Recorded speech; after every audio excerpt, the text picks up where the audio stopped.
I've been asked to talk about this a lot, but I always chose not to because I didn't believe in it. But the whole point of making theories is to put the pieces together and form some sort of connection. So I'm going to try and throw everything I know in the trash, and we're going to dive deep into this idea and hopefully start a discussion. Hello Internet, welcome to Aphmau Theory. Today I'm going to talk about a popular theory and hopefully try and make it make sense. And that's the idea of Aphmau having a sister. If you're at all familiar with this, then you probably just had some goosebumps because this debate had a lot of drama surrounding it. Which is one of the reasons why I stayed away from this, because it kinda got a little messy. Which is why we're only going to focus on the facts and not disrespect anyone. We're better than that, come on. The idea of this theory first came out because back in season 5 and season 6 of Mystreet, we were finally given information on Aphmau's dad and what kind of man he was, and he wasn't great. We already kind of had an idea thanks to Sylvana always badmouthing him. Yeah, you tell him, girl. But we would later find out that the whole events of When Angels Fall were technically his fault. He had a hand to play in all of this, and regardless if he realized it was all wrong towards the end, he still manipulated and conspired against the whole world on its downfall, along with the distribution of selling forever potions to bad people and doing experiments on actual children. But worst of all, he would cheat on his hot Latino wife! Who would do such a thing? Zack was first properly introduced in the finale of season 4, The Emerald Secret. He meets up with Garte, Derek, and Michael at the lodge. He establishes that he has already gone through with the divorce process, and apparently he is still seeing Aphmau. Not for long though, because in season 5 Starlight episode 33, Derek reveals that he and Garte got into a fight with Michael, Zack, and a woman by the name of Elizabeth. Michael opened a portal to another realm, but Derek and Garte were able to turn the tables and Zack would be lost in another time. We're not sure for how long he was gone for, but in Phoenix Drop High, specifically episode 2 of A Wolf's Tale, Sylvana is seen arguing with Zack over the phone, saying that he's not allowed to see her because he just up and disappeared. But why? We're hearing everything from a different perspective, so let's go back in time and see what that conversation was like before. But real quick, you should probably subscribe first. Before When Angels Fall had its first episode, we got a couple of short teasers to help us fill in the gaps, set up for the next season, and also give us some extra context that was heavily needed. The first teaser we got focused heavily on Ian, showing him before, during, and after the events of Mystreet season 4, The Emerald Secret, with him getting instructions from the demon warlock, stealing his book of knowledge, and then being saved at the end because he's considered still useful. The second teaser instead gives us something different. We knew this mysterious man would be our next villain, and now we know that not only is Ian working for him, but he is going to also be a villain for our main cast. Ian is now more important than ever before, so please keep that in mind. But teaser 2 focused on Zack and the fallout he had with his family. At first glance, this is very strange. I mean, I'm glad we got this context, but how is this supposed to help? I mean, what clues are even here? It's especially weird because Zack isn't painted as a villain or evil like Michael or Ian was. It's a complete tonal shift. And then obviously teaser 3 would take place moments before the first episode of When Angels Fall. All of these don't seem to connect, but they're all still very important, so let's take a deeper look. The teaser opens in with Aphmau being probably the age of like 5 or below, maybe. She is woken up by her parents arguing in the living room. We see Zack throwing a phone out the window and Sylvana claims that she knows about the cheating. I want to point out the specific wording here. I know about your lies. You can't hide this other woman, this other child. I know about your lies, Zack! Can't hide this other woman, this other child! They don't talk more about it, and Zack doesn't try to light through this or anything. He just accepts this and grabs his stuff and leaves. Okay, mystery solved then, right? Why would Zack let this slide? Wouldn't he try and deny this? If this was a misunderstanding, then he should try and fight back and explain himself. Granted, he can't fight because Sylvana is already tired of how he's been treating her. Maybe he just thought it would be best to walk away now since, well, he's only caused her trouble. Right before Zack leaves, he holds out the forever potion, thinking back to Michael. Even though this is what he's been working towards, he can't bring himself to do it. He does not give Aphmau the forever potion. This shows what kind of character he is. He's not supposed to be this monster. There's more layers to him. Even though all we've heard is that he's a huge jerk, there's more to him, more that we don't understand. And this will come back later, so please keep this in mind. Fast forward in the timeline, in episode 34 of season 5 Starlight, Aphmau has turned into a werewolf and Sylvana comes clean. She finally tells Aphmau about her father. Zack is a werewolf. Wow, such a big deal, I know.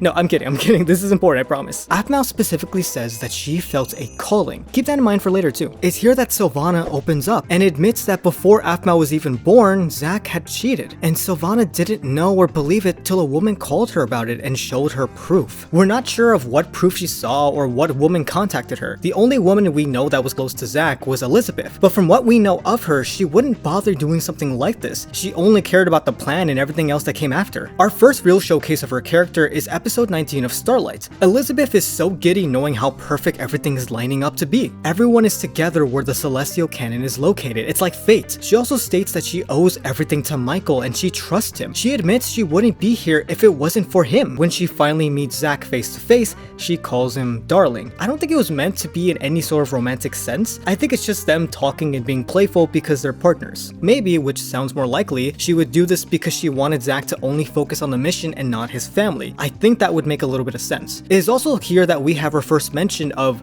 the kid. Zach is asking where is the kid, which Elizabeth replies that he's being restrained in a warehouse. For some reason, whenever the kid, aka Ian, is mentioned, it's always in this way. It's a mystery, it's vague. We obviously know that it's Ian now, thanks to the teaser trailers that came out way after, but no, yeah, let's continue anyways. In season 6, episode 10, Zach is furious that Michael allowed Ian to kill Aphmau. Michael then responds with, "What does it matter? You were so willing to put Ian in harm's way. I just assumed you felt the same way about your own daughter." Zach refuses this notion, claiming it's different, but Michael lets it out. What allows you to value the life of one of your children over the other? Either they both matter or they don't. You made your choice with Ian. Zach snaps back, claiming that Ian was a monster. Here's the full clip in case you want to listen.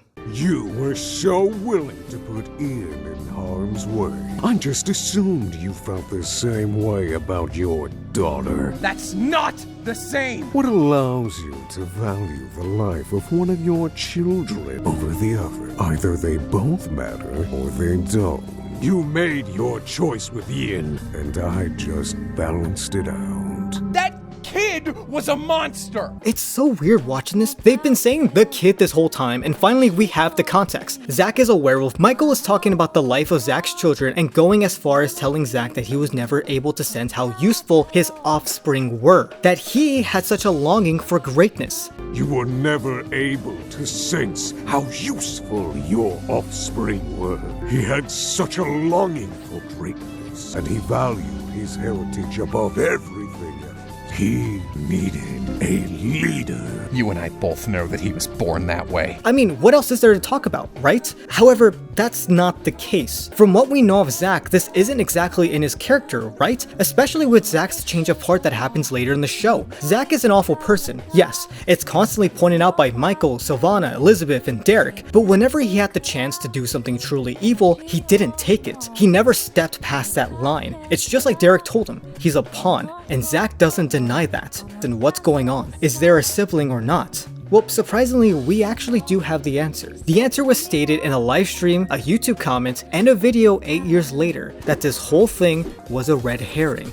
4 years ago, in an Aphmau SMP video featuring Zach, Aphmau leaves a comment that says, "Zach isn't Ian's dad. That was a red herring from MS that we didn't have time to resolve."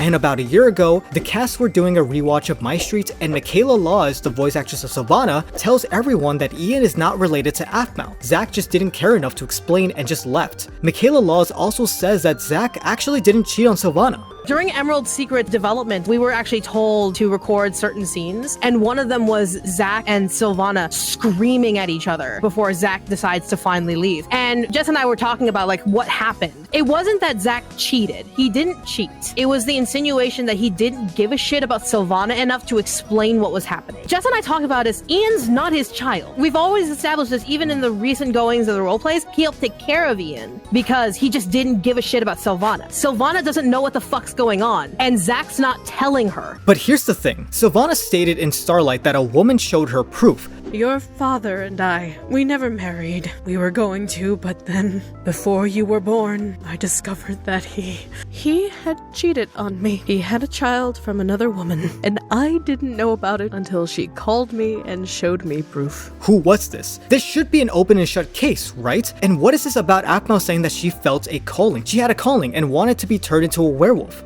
What if I said there was still more to the story? And the reason for that is because of a certain video that came out on the Aphmau Diaries channel. Alright, you know what? I'm leaving this one in. Is Ian Aphmau's brother? I'm not gonna say anything, but this would imply that. It's so weird that Mr. Jason didn't answer that question. Why did he leave it vague? I honestly can't fathom why he would just choose not to say anything, especially with all the drama that came from it. He obviously says that this would imply that, meaning that Ian is not, so why not just say it? Well, it's because of what he says next. Quote, but the story isn't over. And you might even say that we don't have the full picture yet. But the story isn't over. And you might even say we don't have the full picture yet. The fact that he is still keeping this open, to some extent, tells us everything we need to know. There truly might be another, but not in the way that we think. Even though Michaela Law stated that Zach didn't actually cheat, there's gotta be more to the story. After all, Sylvana mentioned that a woman showed her proof and confronted her about it. And Michael did say some very strange things when he was talking about Zach's children. So let's start putting the pieces together. But first, I think we should see the definition of what a red herring is supposed to be. Oh wow, would you look at that? A red herring means a clue or a piece of information that is or is intended to be misleading or distracting. Now, I was ready to come in here and say that this Ian twist was always meant to be misleading and nothing more. It was just meant to be shock factor and a trick. But wait, when you think about it, that doesn't make any sense. Why bother tricking us, especially if it wasn't meant to go anywhere? You don't leave the sword on the table if you never intend for your character to use it. This red herring was meant to divert our attention elsewhere and give us a fake answer. And if what Mr. Jason says is true, then that means that we all have overlooked certain details. Let's go back to that conversation Zach had with Michael. An important detail to this conversation is how Michael talks about Zach's children. Michael refers to Ian by his name, but calls Aphmau Zach's daughter. You were so willing to put Ian in harm's way. I just assumed you felt the same way about your daughter. I think it's also important to note that Michael doesn't know about Aphmau being one of Irene's broken pieces, not yet at least. So when he talks about Zach's offspring being useful, it's strange and can be interpreted in a different way. He could just be egging Zach on. After all, he does point out how Zach doesn't care about the life of his children, that he values the life of one child over the other. Either they both matter or they don't. Then Michael says that Zach made the choice with Ian. What allows you to value the life of one of your children over the other? Either they both matter or they don't. You made your choice with Ian. These have to be two different contexts, talking about two other kids and then bringing in Ian as part of the argument because nobody cared for him. Granted, Michael does say right after this that he balanced it out, obviously meaning one dies, the other had to die. Aphmau is dead, so Ian is dead. Either they both matter or they don't. You made your choice with Ian, and I just balanced it out. But I'm trying to form a connection right now, so we're gonna ignore that. Because we have to remember, we don't have the full picture yet. This context is different, yes, but maybe the idea is important. The idea of valuing a life of one child over the other. Michael also says, quote, "You were never able to sense how useful your offspring were," end quote. Ian isn't related in any way, so why would he say so outright? That's really strange. See what I mean about the idea of being important? We obviously could just say that Michael didn't know, or maybe he's playing more mind games, but I don't think that's likely. Michael knew a lot of things, so it'd be weird to say that he just didn't know. He knew everything, especially when it came to the mission. Like when Derek gave himself up, Michael knew immediately that the ultimate curse had passed on to Aaron, so he isn't dumb. Granted, he didn't know that Aphmau was a part of Irene's soul, but I don't think that was relevant to the mission. Ian, however, was very involved and very important every step of the way, so he had to know that he wasn't related to Zach. Our next big question that we have is obviously, if Zach didn't cheat, wouldn't Sylvana know about the child to begin with? I don't want to make weird guesses and say that their first child was a miscarriage or got lost in a Walmart or Zach had a child before Sylvana, because I feel like that's something that would have been mentioned by now if that was the case. Going in that direction is also just a bit fanfiction-y, so I'd rather not say stuff like that unless we have proper evidence. There's really not that much more information here, but let's try and move on and find more connections. A major one being that they look similar, down to the very clothes that they wear. This clearly shows that these two characters are intertwined in more ways than we think, and as it was mentioned before, Aphmau felt a calling. We could all assume that it was just Irene trying to warn Aphmau in some way, shape, or form, but why would that involve Aphmau being a werewolf?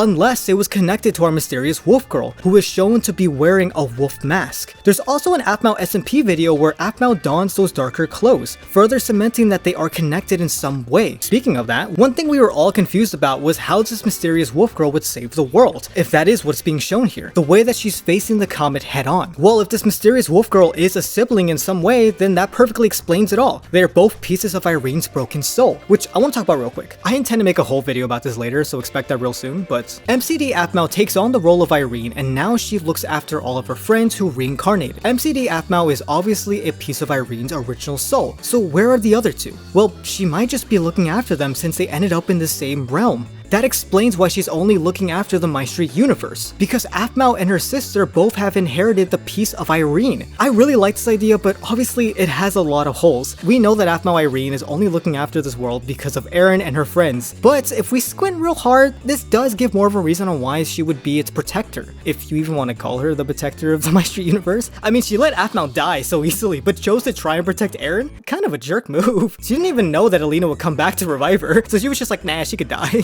So what else is there? Well, here's an idea that I've been thinking about a lot. We know that there might be some time shenanigans, right? We've already seen one character before using this power, so who's to say another might be able to, especially in a world of forever potions and demon warlocks. I might even suggest that our mysterious wolf girl might have tampered with time and made it so that she was forgotten about. It's a really crazy idea, but as it's been mentioned before, we don't have the full picture, so really anything's game. We kind of just have to use everything to try to fill in the gaps in some way. Cause yeah, here's the sad part about this theory, it just doesn't make sense. And that really sucks because it's interesting and there are bits and pieces that could fit, but we don't have enough evidence or connections. I was able to connect a few puzzle pieces, but not enough. It's especially weird how this will be the first time that we see Aphmau have a sibling. As far as we're aware, every realm has these canon events. Yes, I'm using that term, I know. For example, Eren and Aphmau dating or have dated or simply feeling something for each other. Specifically Aphmau. So no Avas, Nashmiras, or whatever the heck Dreams of Astora was. Zane being evil or just a menace to society. Caitlyn and Lawrence and everyone being friends of Aphmau. Eren being a cursed soul to some extent. These are our canon events, and we don't stray from these ideas. And of course, one of those ideas is Aphmau being an only child. I'm not saying that Mystreet can't break those norms, especially since we do know of an Aphmau who never had an Eren. Void Paradox. So it is possible for things to change, but we just haven't seen it yet.